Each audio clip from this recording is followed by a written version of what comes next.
বড় নিন্দা। এই যে জিহুব্বা দেখছেন, এই জিহুব্বা দিয়ে মানুষ জান্নাত যেমন কিনতে পারে, ঠিক তেমন জাহান্নামও কিনতে পারে।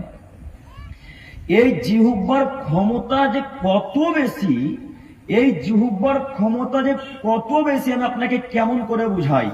এই খানদুয়ার মানুষকে যদি আমি আজকে এক ঘুষি মেরে দিই, তারপরে জঙ্গিপুর চলে যায়, তো খানদুয়ার মানুষ এক সপ্তাহ কথাটা মনে রাখবে, 10 দিন পর 20 দিন পর কথাটা ভুলে যাবে। আর এই জিহুব্বা দিয়ে যদি আমি খানদুয়ার মানুষকে আজকে গালি দিয়ে যাই, তাকে তার পরনিন্দা চর্চা করে যায়, আর সেই কথা যদি তিনি শুনতে পায়, তো কিয়ামত পর্যন্ত কথাটা তিনি তার ব্রেনে রাখবেন। কথা বুঝতে পারেননি?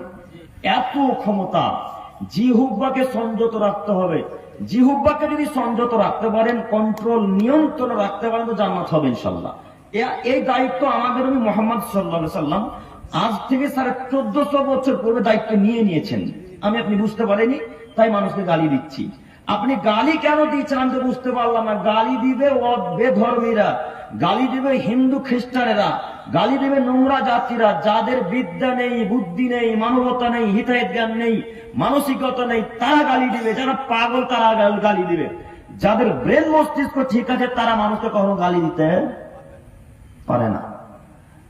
আবার একটা কথা বলতে ভুলে গেছিলাম। আমি